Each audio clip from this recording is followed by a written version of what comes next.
Sa umpisa ng pelikula, ipinapakita ang isang hinaharap kung saan isang nakakabahalang alon sa hangin ang kumalat sa buong mundo.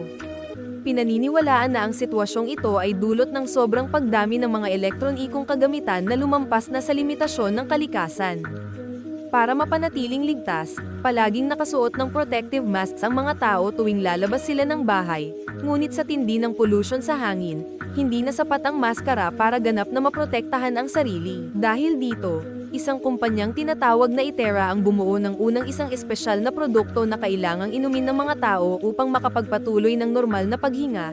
Tinawag nila itong Aram, at kalaunan ay matindi itong ipinopromote sa publiko. Dito ipinapakilala ang pangunahing tauhan na si Ella, isang napili ng Itera upang maging modelo ng kanilang kumpanya para sa Aram. Kasabay nito, ipinapakilala rin ang dalawa pang mahalagang karakter na si Natalie, ang kasintahan ni Ella, at si Gina ang kanyang matalik na kaibigan.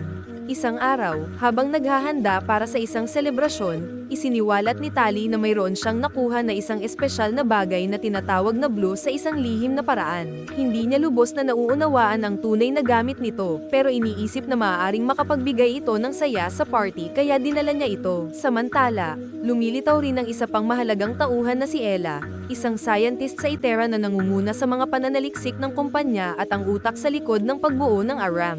Di nagtagal, dumating si Ella sa pagtitipon sa bahay ni Tali, pero nagkaroon ng tensyon nang mapansing papalapit si Gina kay Tali dahilan para makaramdam siya ng pagkainis. Sa kalagitnaan ng mainit na usapan, inamin ni Gina ang kanyang ginawa, sinasabing pakiramdam niya ay hindi pinapahalagahan ni Ella si Tali. Upang maiwasan ang mas malalang gulo, lumabas muna ng kwarto si Tali at hindi sinasadyang naiwan ang blue. Napansin ito ni Ella, at sa bugso ng kanyang damdamin, bigla niyang naisip ang gumamit ng isang dosage ng blue. Ilang sandali lang ay nakaramdam siya ng kakaiba sa kanyang katawan at agad na nawalan ng malay.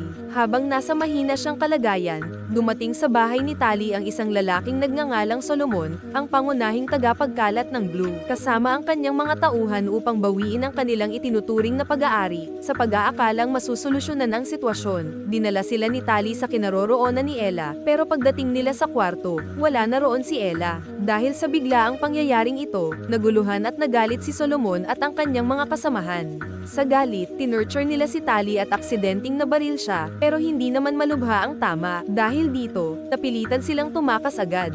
Nang makabawi si Tali, natagpuan si Ella na nang tatago sa isang sulok. Dito niya napansin na tila nagkaroon si Ella ng pambihirang kakayahang pisikal na hindi nataglay noon na maaaring epekto ng paggamit ng glue. Di nagtagal, may ilang taong nakarinig ng kanilang kilos, kaya sinubukan nilang tumakas. Sa gitna ng kaguluhan, nadulas si Tali mula sa isang mataas na lugar at nagkaroon ng trahedya. Nasaksihan ito ni Gina at agad niyang inisip na si Ella ang may kasalanan, na siya ang nagtulak kay Tali kahit sinubukan pa niyang pigilan ito. Dahil sa labis na pagkagulat sa mga nangyari, hinimatay si Ella. Pagkalipas ng ilang sandali, nagising siya at natagpuan ang sarili sa pangangalaga ng isang lalaking nagngangalang Brian, na pilit siyang pinoprotektahan habang siya mismo ay walang kamalay-malay sa tunay na nangyayari. Gayunpaman, sa sandaling ito ng kanyang kahinaan, may nagawang seryosong paglabag si Brian kay Ella. Nang magising si Ella, hindi sinasadyang may lumabas mula sa kanyang siko na siyang nakasakit kay Brian, dahilan para ito ay agad na umalis. Habang patuloy siyang naglalakad, napansin ni Ella na may maliliit na tinikang lumalabas sa kanyang katawan. Napagtanto niyang maaaring ito ang resulta ng paggamit ng glue. Dahil sa takot, naghanap siya ng mas ligtas na matutuluyan. Sa hindi inaasahang pagkakataon, nakasalubong niya si Gina. Bagamat may tensyon pa rin sa pagitan nila, pinayagan ni Gina si Ella na pansamantalang manatili sa kanyang bahay. Habang nag-uusap sila, pinaliwanag ni Ella na hindi niya sinaktan si Tali. Dito naunawaan ni Gina na isang aksidente ang nangyari kay Tali. Gayunpaman, nag-alala siya sa mabilis na pagbabago sa katawan ni Ella. Natatakot siyang baka maging mapanganib ito kung sakaling mawalan ng kontrol si Ella. Nang mapansin ni Gina ang tila kaliskis na unti-unting lumilitaw sa balat ng kaibigan, nagsimula niyang isipin na unti-unti nang nagiging isang kakaibang nilalang si Ella. Makalipas ang ilang sandali, nakilala ni Ella ang isang taong nagsasabing may lunas sa kanyang kondisyon. Ngunit pagdating niya sa itinakdang lugar, agad siyang napasailalim sa kontrol ng mga ito at siya ay ikinulong. Nang magkamalay siya, ginamit niya ang kanyang bagong tinik upang makawala. Dito siya humarap sa pinuno ng lugar. Walang iba kundi si Solomon mismo. Habang naghahanda si Ella na harapin siya, biglang dumating ang isang grupo ng mga heavily armed personnel na hindi malinaw kung kanino kumikilos. Agad nilang inaresto sina Ella at Solomon Solomon at inilagay sa magkahiwalay na kulungan. Habang nakakulong, isang kakaibang pangyayari ang naganap kay Ella, bigla na lamang natanggal ang kanyang tainga at napalitan ito ng panibagong tainga na may mga tinik din.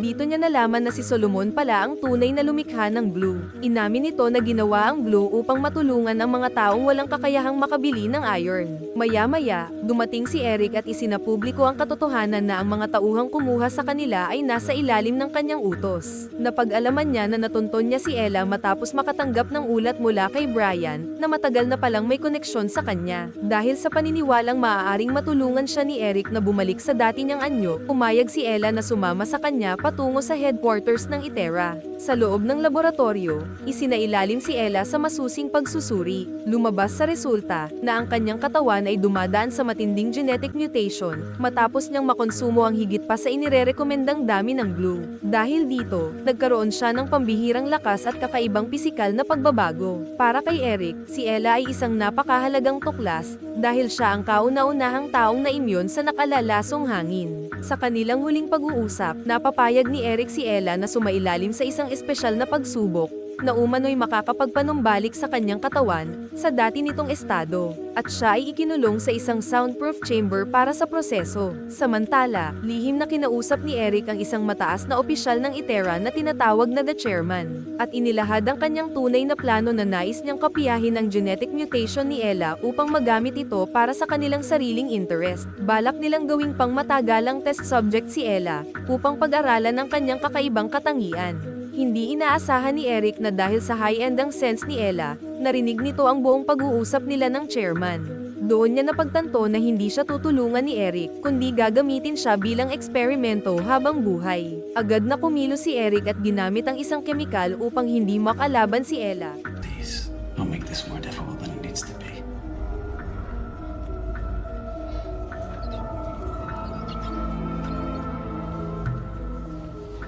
Ilang oras ang lumipas, dumating ang dalawang researchers upang tignan ang kanyang kalagayan. Sa hindi inaasahang pangyayari, biglang gumalaw si Ella at nagawang makalaya mula sa pagkakagapos. Mabilis siyang tumakas, iniwan ang lahat na gulat at takot, gamit ang mga bakas na kanyang natuklasan habang inoobserbahan ang paligid.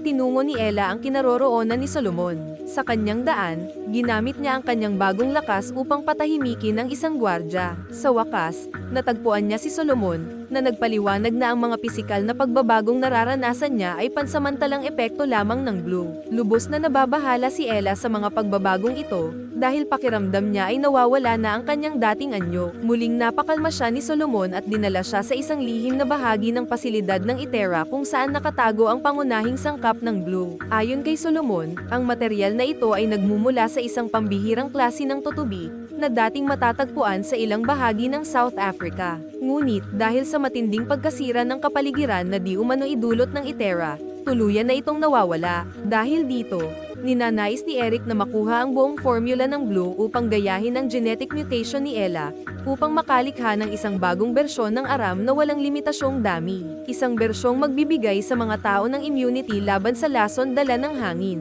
Isiniwalat ni Solomon na hindi niya kailanman ibinigay ang formula kay Eric sapagkat natatakot siyang gagamitin lang ito para sa commercial na layunin. Sa halip, nais niyang ipamahagi ang Blue ng libre sa tulong ng isang alyadong kilala bilang Lazarus. Dahil dito, muling nagtangkang tumakas sina Ella at Solomon sa tulong ni Spider, isang kasamahan ni Solomon na matagumpay na nakapasok sa gusali. Sa isang tensyonadong sandali, ginamit ni Ella ang anak ni Eric na si Max bilang panandaliang pananggalang upang matiyak ang kanilang pagtakas. Subalit, naramdaman ni Eric na hindi kayang saktan ni Ella si Max, kaya agad niyang hinarang ang planong ito. Napagtanto ni Ella na wala siyang magagawa, kaya pinakawalan niya si Max at mabilis na tumakas upang habulin si Solomon. Sa loob ng ilang sandali, nakalabas sila sa pasilidad ng Itera sa tulong ni Spider. Ngunit habang tumatakas, inatake sila ng mga humahabol sa kanila, dahilan upang tumaob ang kanilang sasakyan.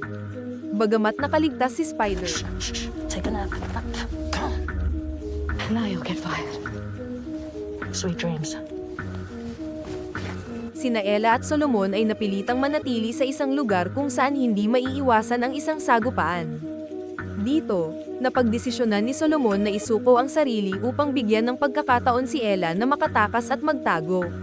Bago sila maghiwalay, ibinunyag niya kay Ella na hawak nila Lazarus ang isang kopya ng mahalagang formula ng Blue. Di nagtagal, dumating sina Eric at ang kanyang mga tauhan. Walang bakas ni Ella, kaya itinuring nilang bihag si Solomon at pinilit itong gumawa ng isang mas pinahusay na bersyon ng RM na may mga katangiang hango sa Blue.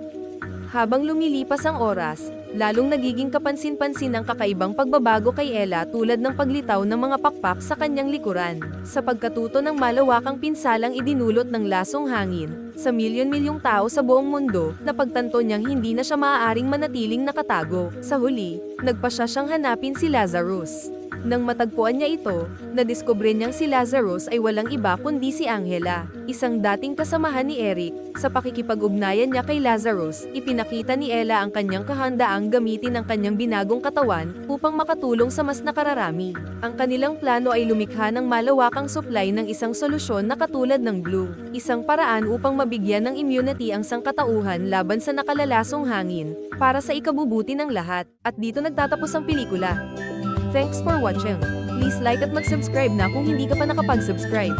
Pindutin ang notification bell para sa marami pang movie recap katulad nito at mag-iwan ng comment down below. This is MR Movies. Ciao!